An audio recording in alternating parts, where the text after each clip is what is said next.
Welcome, you guys. We are excited to have you for our first ever live Sunday with Summit Health with our coaches.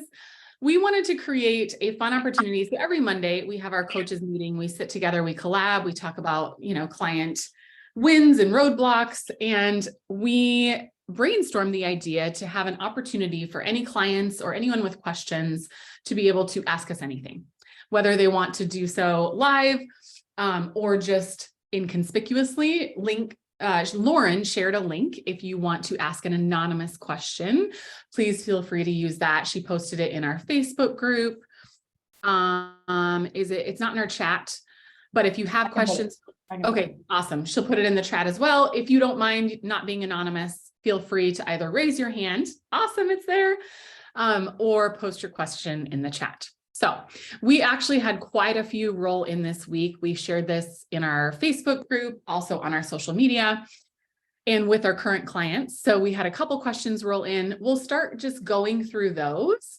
And as things come up, if you guys have thoughts or questions, again, post them in the chat and we'll get to them as soon as we can. Goal is to keep this for sure under an hour. It may be less first time doing this. I don't really know, but we actually had a lot of questions. So I'm kind of pumped to get rolling. So first things first, question was, how much protein is absorbed at a time? Is there a limit? Should I let this dictate my meal sizes? So is that one you want to tackle, Lauren? You want me to? I can start, and then I feel like you can get into a little bit more of the numbers. The first thing is that there are multiple types of protein that you ingest. So we have like whey protein, casein protein, collagen protein, and different strains of each of those. And they all have a different rate of absorption and a different way that we get them. So some of them come to us through animal products, some come through plants. A lot of us supplement protein in some way. The short answer is yes, there is a limit to how much your body can absorb at a time. So if you are pounding 3 protein shakes right in a row, whey protein, odds are your body's not really getting all of that protein. So being able to plan your protein throughout your day to help with absorption helps make sure that you're actually getting all of the protein that you're eating or drinking. And the other thing is liquids have a tendency to move through our GI tract a little faster. And so again, you're not going to absorb quite as much as if you eat and slow things down. So it's always best to have protein, to eat it if you can, or if you're supplementing with a shake, having it with some sort of food that will help slow things down so that you are not only staying full longer, but absorbing all the protein. Yeah. As far as how much per hour and things like that, it depends on age, size, all of that. But Amy can add to what I said. I mean, honestly, you covered it super well. And so much of it is dependent even on genetic makeup. Mm-hmm. Yeah. So are you someone who digests proteins really well and quickly? You're going to absorb, maybe 50 grams. Whereas somebody else, maybe they don't digest protein as well. It's going to be different.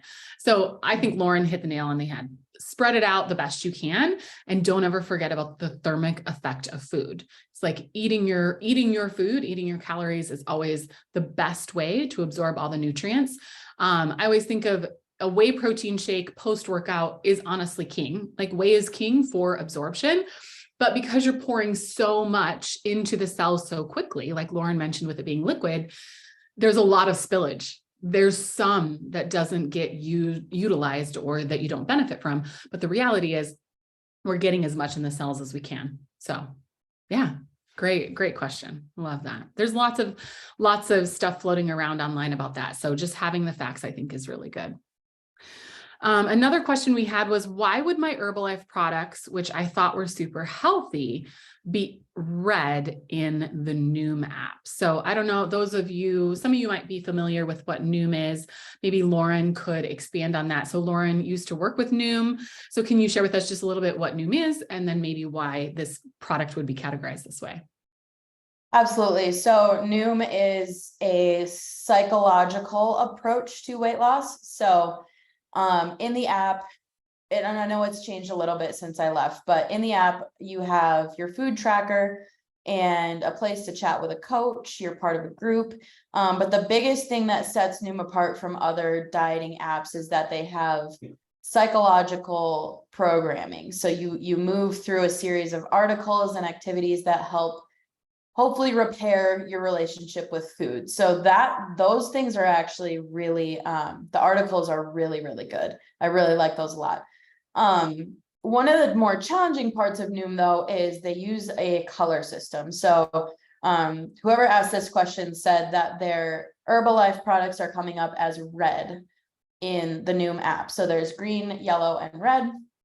Obviously, that red color is a little bit triggering for people to be like, oh, this is a bad food because it's red.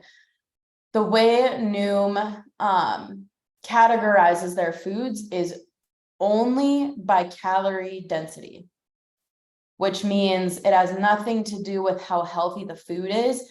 It only has to do with the ratio of how many calories are in this food and how much does the food itself weigh. So you guys have probably seen those pictures of like 100 calories versus 100 calories, and it's like a square of chocolate and a whole plate full of lettuce.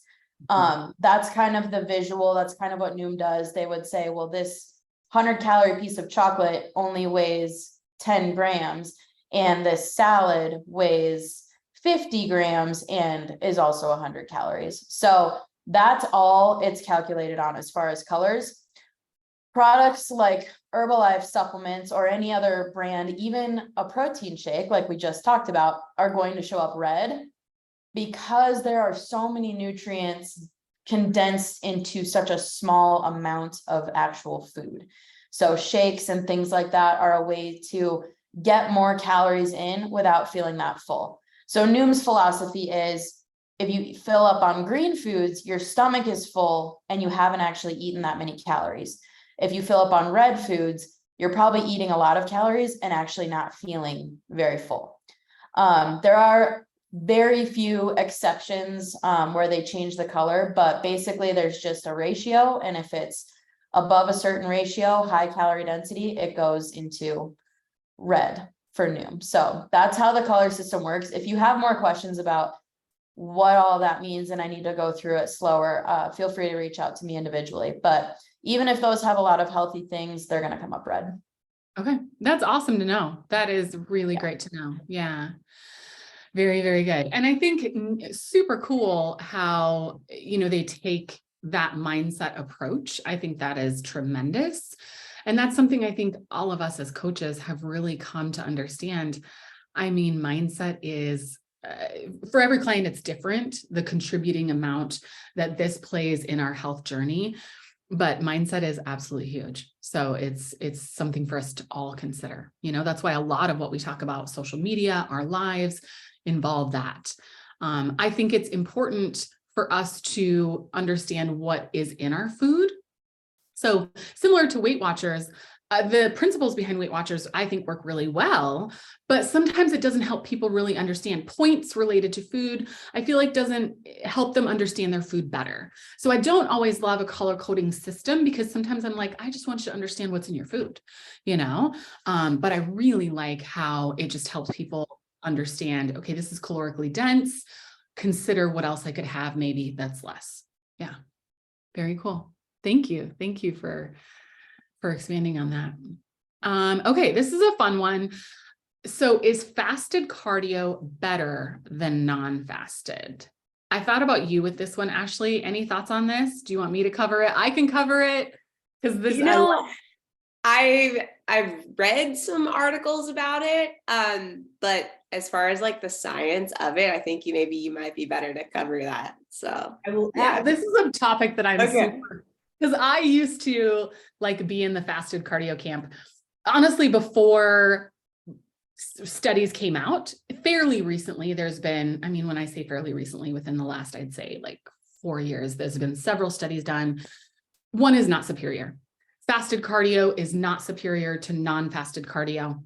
If you're looking at a single window, there are sometimes arguments that, okay, in the exercise window, there sometimes might be more calorie burn, but also studies have shown the opposite effect. When someone comes into their workout non-fasted, they're able to push harder, perform better, complete more reps, endure longer because they have balanced blood sugar. They're coming in a really balanced state.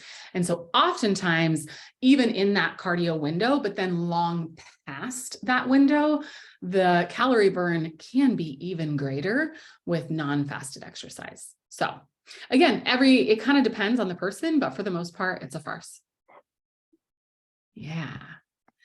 Next question, if you want to gain strength, and I know this is one that Lauren actually chatted with a client of mine about recently. If you want to gain strength to be better at CrossFit, should I pause CrossFit and do maybe a bodybuilding program? Lauren just did a powerlifting competition. Should I do something strength-based only? What would you suggest? Are you wanting me to start? Yeah, what do you say? Okay. So yeah, when this person reached out to me, it was really cool because they are wanting to get strong. Of course, when you're in a gym full of strong people, you feel inadequate, but she's already really strong. So I just want to put that out there. A lot of us who are wondering this, you are stronger than you think. You're just surrounded by a lot of really strong people. But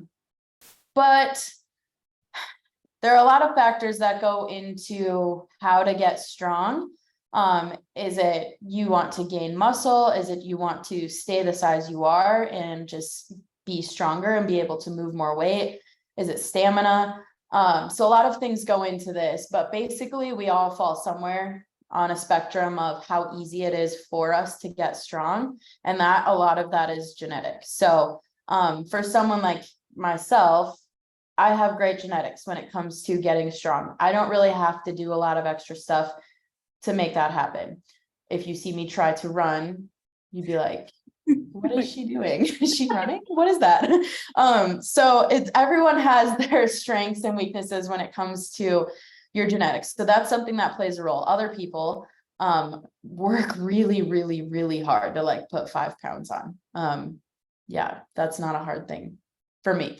So you fall somewhere on that spectrum, and how you go about building strength will depend on where you are and how easily you're able to put on muscle and things like that. But the biggest thing that is honestly going to make a difference is your food, more so than even your training and being able to get really strong. You need to be properly fueled. You probably won't get stronger in a cut phase. So a maintenance or even a building phase will be necessary in order to make those gains. I would not recommend stopping CrossFit and switching to just lifting. We actually do enough lifting in a CrossFit gym for you to be able to get strong. What I did recommend to this individual was maybe dialing back the number of days that she's going. And she also runs in addition to this too. So either putting a pause on that or just reducing the number of times she's running per week to allow her body to be able to put on muscle a little bit easier. When we're constantly doing high intensity exercise, we will see gains from it, but it will just take longer. So if we're looking for a little quicker path to more strength, another recommendation I made is continuing with CrossFit, but changing the workouts and reducing the reps and bringing the weight up a little bit so that you can still move at a decent pace, but you're kind of forced to slow down. When we have those heavier workouts, we know that the intention is to slow down and move a little bit heavier weight really efficiently. So that was my recommendation to this person was, if the workout has 30 cleans at 65 pounds, take it to 20 and do 85. And just bring up the weight a little bit, move really well. And allow your body to get used to moving at those higher percentages. So then when it's time to come hit a max, it's actually not that weird for you to get to 90%. That's a very comfortable spot for you. So getting more comfortable moving those heavy weights, the strength will come. Just take some time. I love it. I think that's excellent, honestly. And you're right, considering it's the other consideration is, does this person have a super active job? Are they active outside of it? Like you said, she runs on the side, or like, what are they doing outside of the gym? Are all of their hobbies active? So those are all considerations, you know? Yeah. I feel like that lends itself to the next question really well. So let's move into that. Question was, I run 5 times a week and lift a couple times a week. I really want to get stronger. These were 2 separate individuals, just FYI, although very similar. Do I have to stop running so much? What would be best for strength gains? Also, I run for mental health. So I feel like that changes a little bit. Do either of you want to talk about that? Would you like me to? I'd love to. I would love to talk about it. Same principles apply, honestly. I think same principles that Lauren really covered do apply. And the other thing that's a factor is, how long has this person run? Like, when I go out and run, I'm going to burn more calories than the typical person because I don't run all the time. If I have run for 10 years, my body, like, our bodies are so smart, like they adapt. You do not burn the same amount of calories after your 10th year of running 3 miles as you do, your first 3 mile, because our bodies are smart. They become more efficient. So, my first thought is, we don't have to remove running altogether, but if the goal really is to get stronger, we can't continue to run 5 days a week. Now, the consideration is, if this is truly a way that they have learned to manage their mental health, let's find some other avenues. Let's find some other healthy ways, whether it's a walk, maybe it's just a walk in nature. Maybe it's kayaking. Maybe it's playing with the dog, finding some deep breathing, some meditation, maybe some yoga flow or some Pilates, something that is maybe less intense, but still really helping us manage that stress. And that's again, where we would always say it depends, but I would say, yeah, pulling back that running a little bit and then increasing those strength training days to at least 4 days a week, I think would be really beneficial. So I would only add to that, like, what is it about running that is good for your mental health, and pursue that. So is it being outside? Great. Let's just go for a walk or have your coffee outside in the morning. Is it the struggle? Then, all right, let's do a Ramwad warrior routine. You will struggle through that and work on your mobility, which will help your strength. So just sit and think through, what is it about running that helps my mental health? And how can I make that part of my lifting, or how can I supplement that elsewhere? I love that. That's fantastic. It triggers a thought of something really interesting that I learned this last week. I will just geek out here for a second. It was a podcast with a neuroscientist and Tom Bilyeu, and they were talking about trauma and how research has shown that these therapists can help people move through trauma far more quickly if they're moving, if they're like walking or running. And they did explain it in the podcast. They explained why, something about what's triggered in the brain. But the whole point was, like, moving while this person is sort of experiencing or discussing this trauma helps them to move past it so much faster. And so it really made me think about people who run and how good we feel when we come home from a run. But they developed a therapy where just moving the eyes side to side. Do you know what it's called, Ashley? I can't remember what it's called. But I know, like, they say that walking, the visual stimulation somehow triggers the autonomic nervous system, like the rest and digest nervous system kicks in when you have visual stimulation going by your eyes. So that would make sense why they do the eye exercises and stuff. But I don't recall a name for it. Okay. Boy, I mean, I just was like, Yeah. wow. Because obviously therapists are like, well, I can't exactly go for a Yeah. walk with a patient, Right. So it's this type of therapy that they're using to help people move through trauma quicker without years of psychotherapy, It's just our bodies are so amazing. So cool. Yeah. Good stuff. Okay, so let's see. Next question. My friends told me to never eat past 8 p.m. Why and is that correct? What do you say, Ashley? You want to cover it?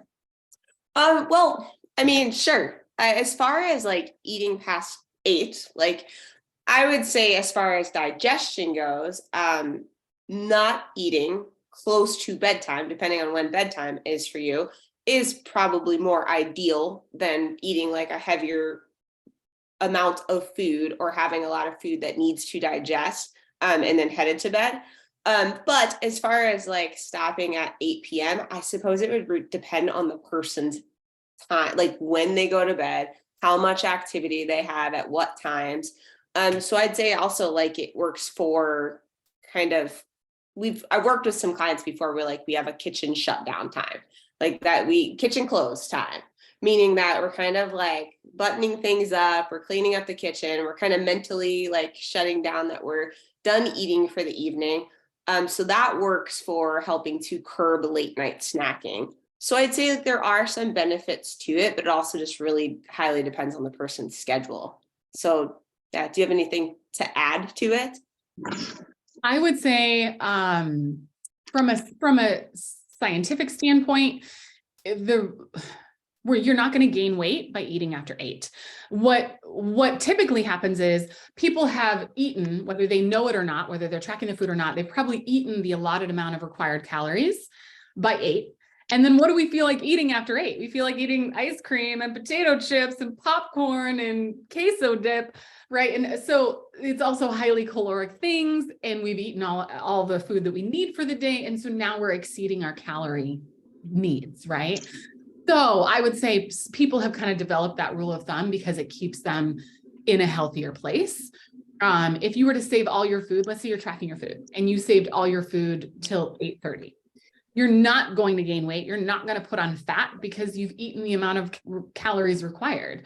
Now, like you said, is it good for digestion? Are you going to sleep well? No, it's going to be terrible. But it is a nice way to just say, hey, I'm done eating.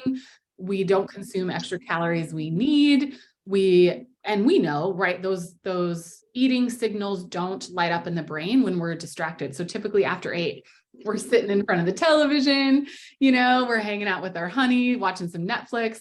And it's like, we just aren't moderating what we're actually consuming. So yeah, I think it depends on the person. Yeah. Brush your teeth. If you're a nighttime snacker, once you're done, brush your teeth. No one feels like munching when their mouth is clean. That's such a good hack. I love it. Well, we have some of you guys on here. If you guys have questions, feel free to raise your hand. I don't want to keep, like, if you're on a time limit, I want to get to your questions. If you have anything you want to discuss live, post it in the chat or raise your hand. We're just going through the questions that we've received so far. Lauren also posted the anonymous form. If you want to post your question there, if she gets anything, she will let us know. So if you have questions, just feel free to interrupt. Otherwise, I'll keep kind of plowing through the questions this week.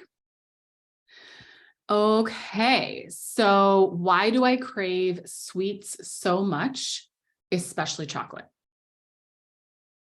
It's kind of a loaded question.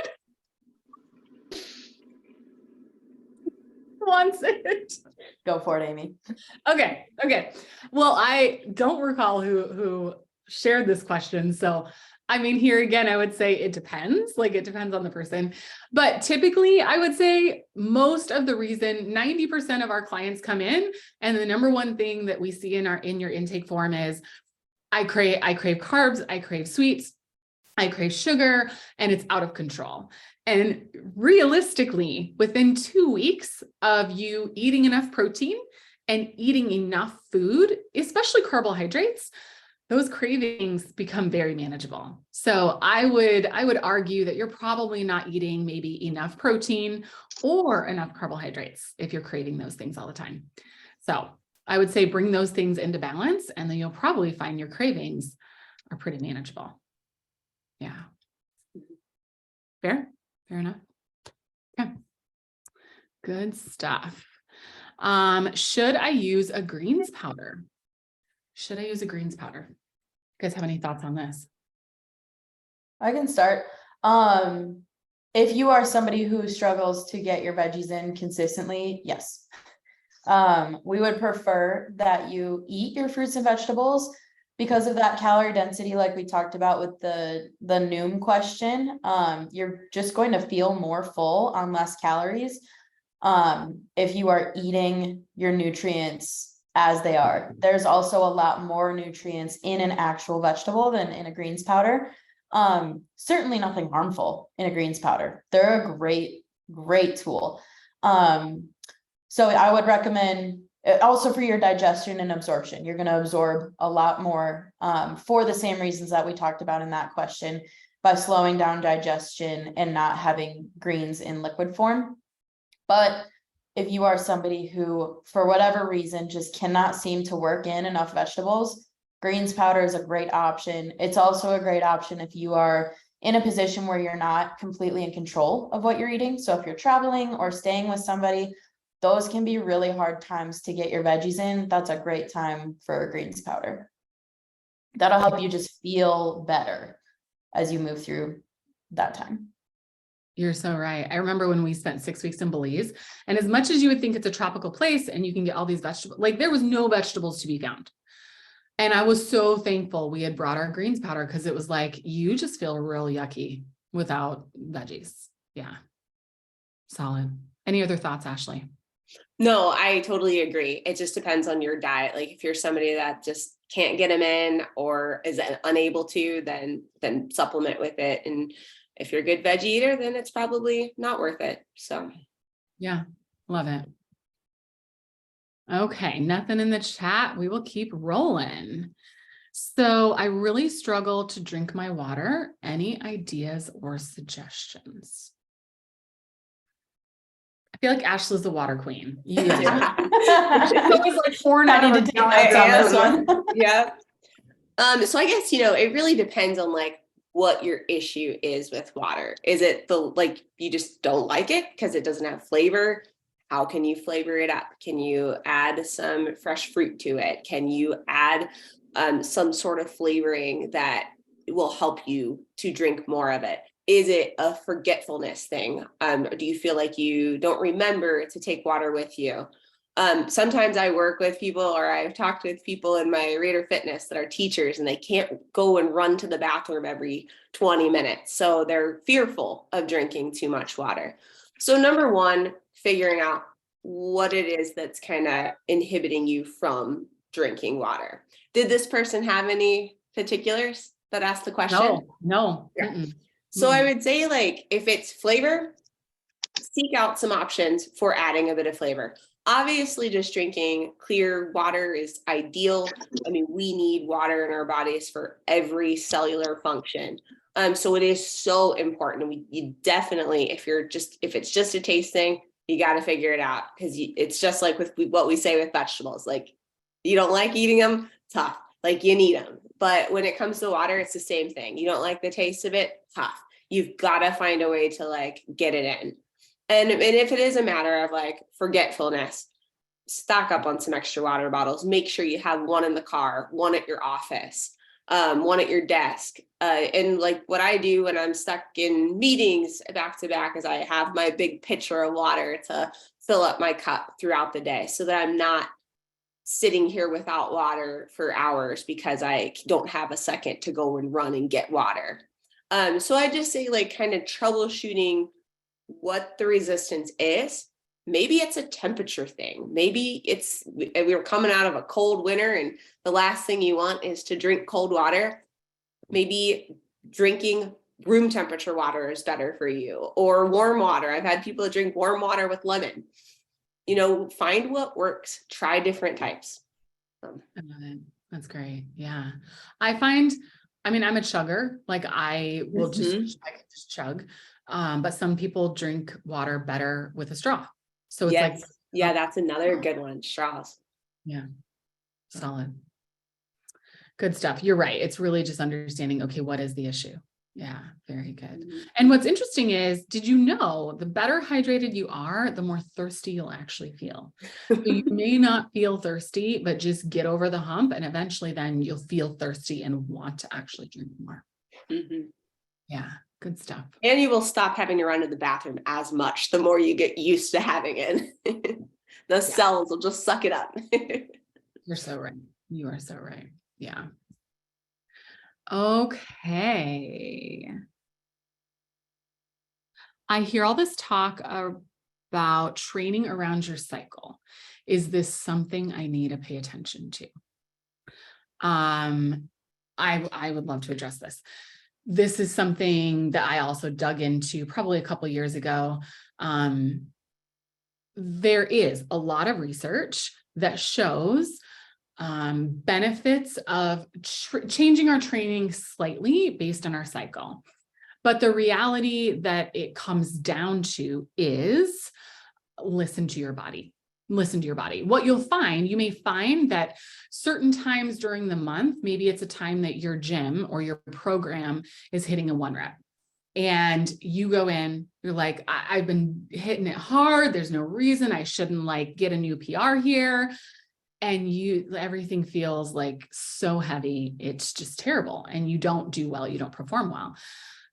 That really could be a reflection of where you're at, your follicular phase versus your luteal phase.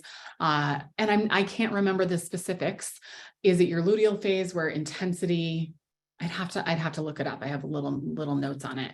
But the reality is, if you listen to your body, you will know. There are periods, and I think it is typically the time of your period and the week after is when you will feel strongest. It's when you'll want to push the hardest. It's when you will feel strongest. So is that our luteal or follicular? Luteal's after Okay. ovulation. So. Okay. Thank you. Yeah. So yeah, even though it's odd, but you are your strongest typically, and you want to push hard. So lean into that, lift heavy, push hard. And then you'll find maybe the week before, maybe 10 days before, you're just not feeling it. Maybe you're a little fatigued, distracted. Lean into that. Like maybe do a little bit more flow stuff. Don't lift as heavy, just get in and move. So main thing is, yes, there can be benefits, but it does not mean that in those phases, maybe you're in that phase pre-cycle where you're feeling strong. Get after it. It doesn't mean you shouldn't, but really listen to your body. You know what I mean? And especially when it comes to intensity. Yeah. Any other thoughts on that, Ashley? Well, I'll just say, I heard it explained to me once, and I thought it's really a kind of cute way of thinking of it. But once it was explained to me this way, I can't forget it. It's like estrogen and progesterone are like sisters. And estrogen is like the super motivated sister that wants to dive in and tackle all her goals. And then progesterone's like the sister that's kind of chill and just wants to relax and wants to just cover up in a cozy blanket and drink tea all day.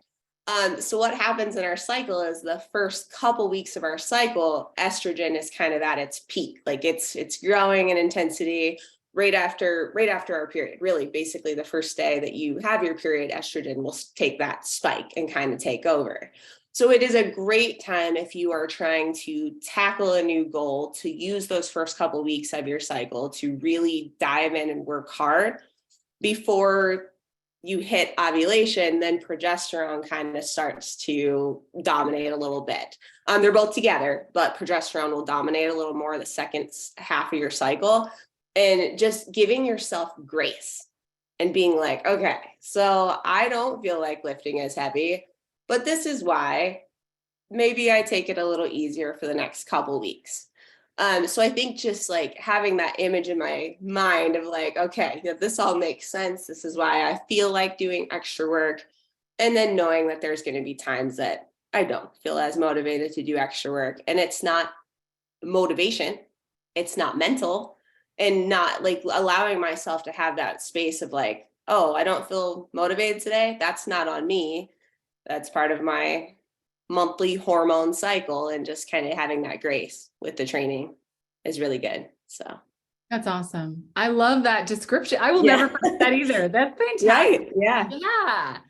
That's great. Thank you for sharing. Of course. Any other thoughts on that, Miss Lauren?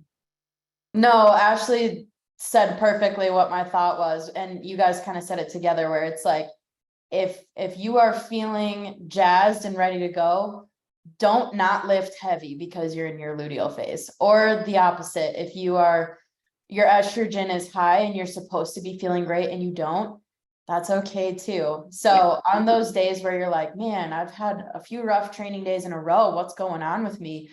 Just understand that like your body is constantly experiencing change and that homeostasis is rare. So giving yourself grace and just being like, there's more going on inside of my body. And I have to bring all of that with me when I go to the gym every day. So it's not always going to look the same. And that's okay. So yeah, you guys are great. 100%. Yeah, I love that. We say this.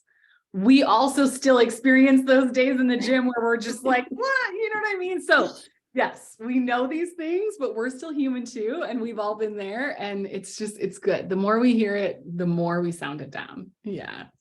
Okay. We do have a And question online. Once you do the next one, after the next one, we have one online. So Okay. All right. I just want to add one more thing to that for our ladies that are perimenopausal. Just know your estrogen sister is the crazy one. So all those feelings, all that like ups and downs, you know, you do have to keep in mind that those two sisters are kind of battling for that top spot. So the structure of those phases kind of goes out the window, and you can have those experiences day in, day out. So if you are training CrossFit or whatever fitness you're doing, like your experience can be a lot more difficult when you are going through perimenopause and menopause. So just keeping that in mind, again, having grace for how you're feeling is important. I love it. Yeah, that's so true. Should we tackle our online one now or do the next one you said?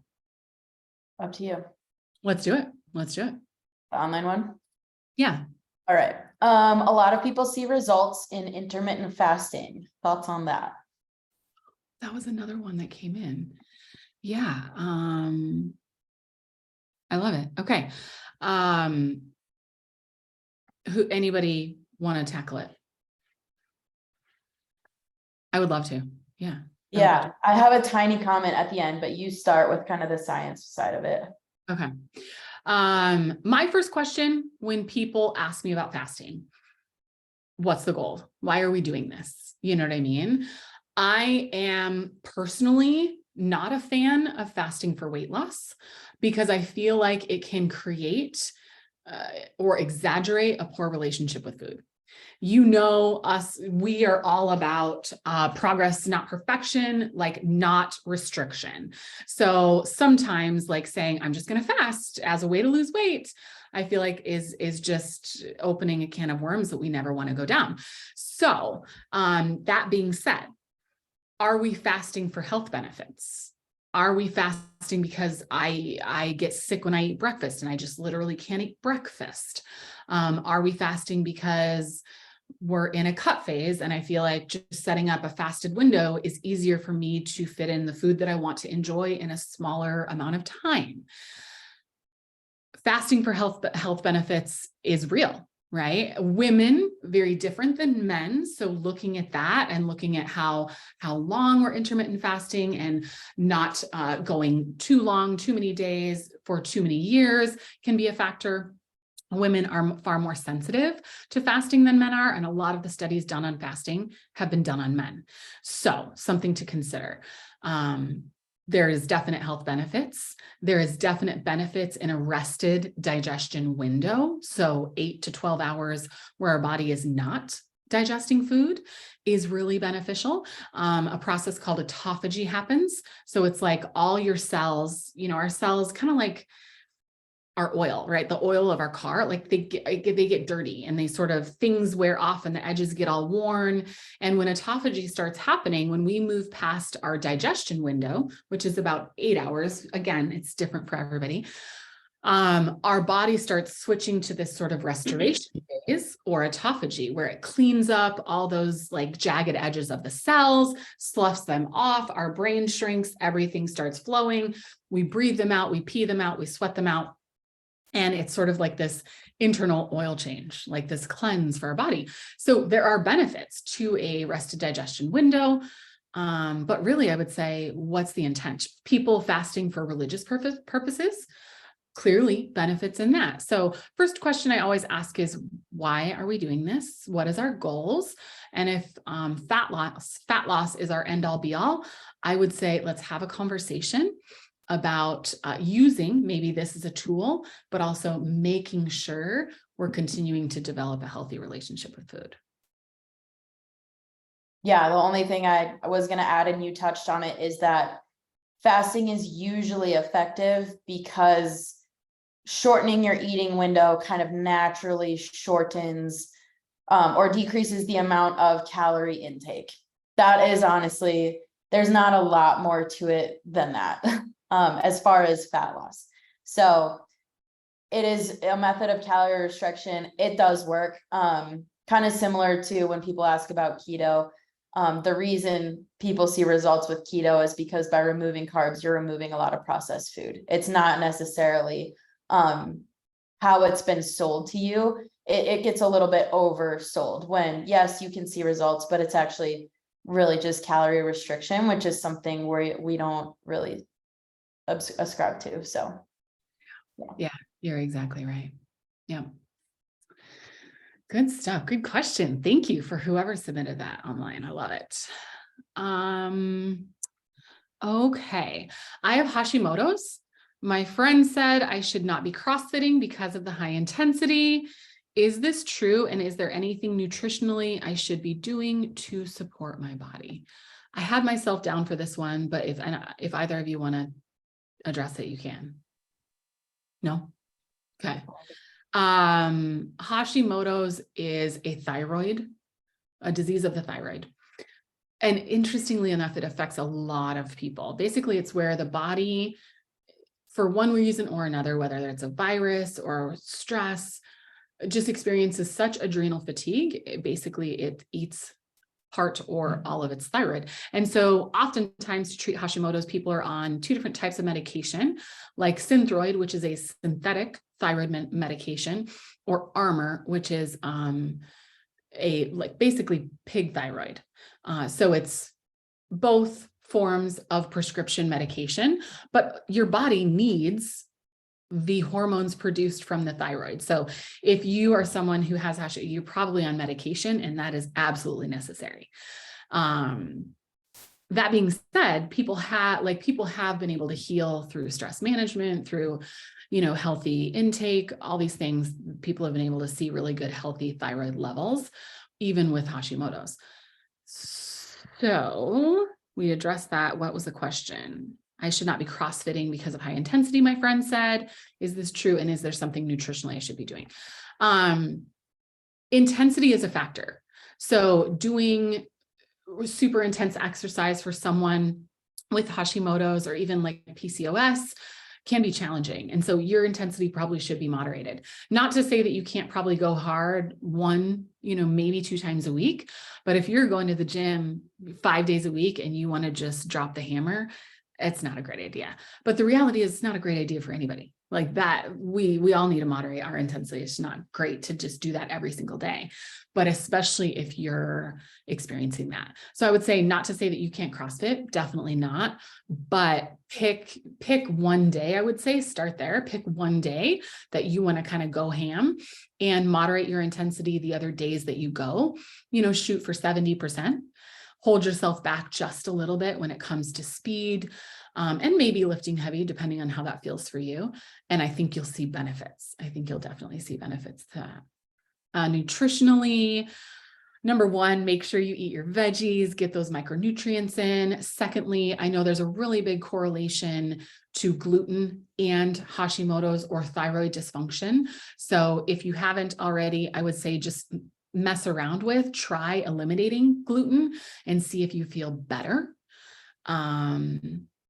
Probably just limiting more processed foods, right?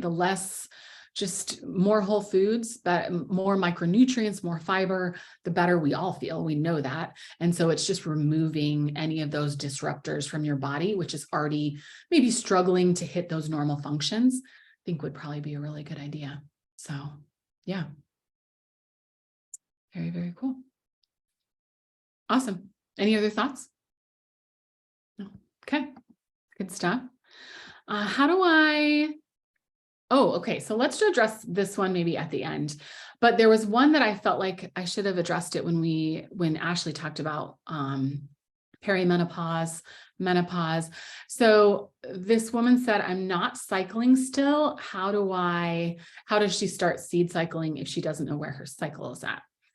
I would say, great question. We originally, when I heard about seed cycling, there wasn't research, all the research done did show the benefits of supplementing certain seeds during your luteal phase, certain seeds during your follicular phase, and there is benefits to that.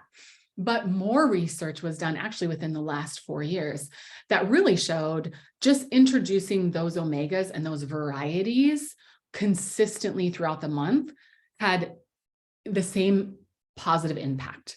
So not having to rotate the seeds, they kind of found, hey, you're going to see just as many benefits just by incorporating them regularly. So I changed our Betty Bite recipe to just have them all. And then because what was happening is I would end up with like 3 left over, and then I'd have 3 left over. And then, so I was always like off a little bit because I don't cycle exactly perfectly. So I would say consider just transitioning to a regular recipe, to one that incorporates all 4, is what I would say to you. But the other thing that you can do is base it on the cycles of the moon. If you feel strongly that you want to continue to rotate, the 2 seeds and the 2 seeds, base it on the cycles of the moon.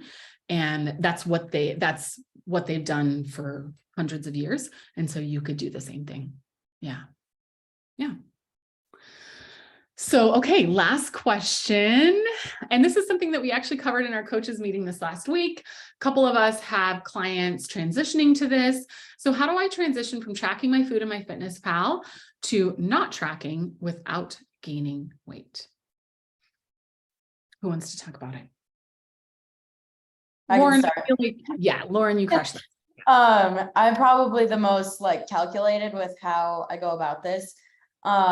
So the way that I like to help people with transitioning off of using FitnessPal every single day to eventually not having to track. One, we try and incorporate this early, like before you even reach your goal weight.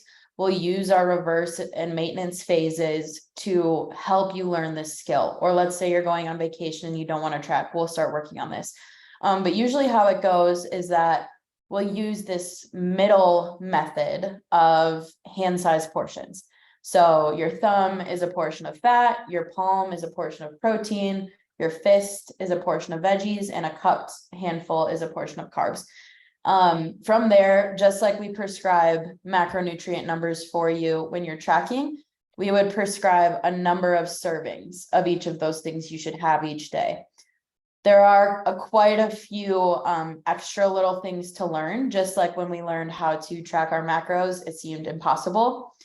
Hand-sized portions can feel that way at the start, especially when something doesn't quite fit the mold. So my example in our coaches meeting was when it comes to carbs, a handful of rice and a handful of gummy bears are not the same thing. Even though those are both carbs, they're not quite the same. So we start to teach the nuances of how to track in what's not a perfect system, but it is more than good enough. It will suffice. And if you stick to it the way you stick to tracking your numbers, it'll go really well. And then from there, we start to transition away from having to even keep track of that and starting to just look at your plate when you're using that hand size method and go, okay, this much of my plate is a protein, this much is veggies, this much is fat, and this much is carbs. I basically just need to replicate that every time and make sure that this much of my plate looks the same from meal to meal. And then let's say you had a little bit of extra fat with your breakfast, remembering that as you go through your day and maybe removing half of the nuts in your snack or something like that. So we use this middle method that's a little bit more mindful. And then as you transition away, you should be able to construct a meal just by looking at it and knowing what's in your food. Love it. Yeah. That's awesome. And the reality is moving through that way for the rest of your life, like that's what we need. Oh, I've only eaten 2 servings of protein today. Yeah, I need to eat. I mean, it's just like, and you will do it intuitively. You will do it without even thinking, you know? Yeah. Yeah, I love it. Any other thoughts or anything to add to that, Ashley? No, I just think that's really good. Like, just like what Lauren was saying, like having that visual of what each meal should look like, and really kind of, in a way, taking it one meal at a time. Like, is this a complete meal? Good to go. On to the, on with your day. And taking all that added stress and pressure of being perfect. Just take it meal by meal. And, Right. and we're here to help walk you through that when that time comes. And a part that I left out that Ashley reminded me of just now too is take it meal by meal, and then to see how accurate you are, you can wait till the end of the day, which this is the opposite of what we teach when we are using FitnessPal. But at the end of the day, then plug all your food in and see how close you were. And if you are close enough, over time, that will be sustainable and that will work. And if you were like, oh, that was a little bit more sour cream than I probably should have had, then you make adjustments and you remember how it looks when you did it the right way. So eventually, you'll get really accurate, and it's just being able to dial it in. But it doesn't need to be perfect for you to keep the weight off. It really doesn't. You're right. Because the reality is, and I was just sharing this with another client this last week.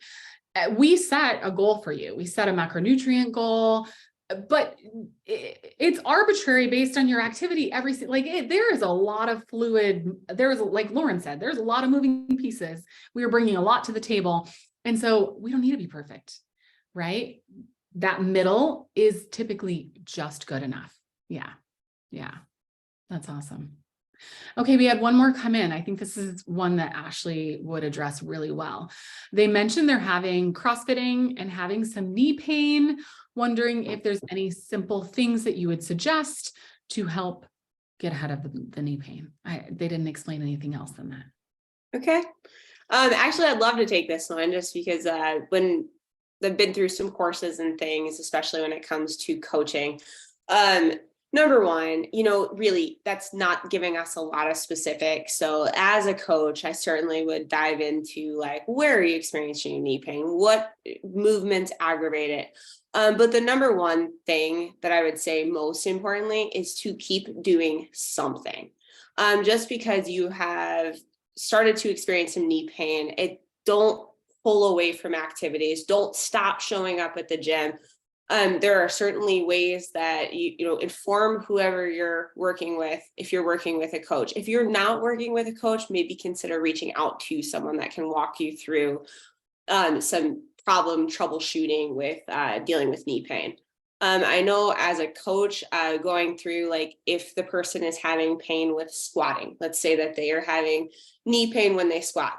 Maybe it's as simple as changing their foot position or taking weight off of the barbell. Or maybe we're just working with squatting without weight until we're able to establish what are the particulars of causing that knee pain.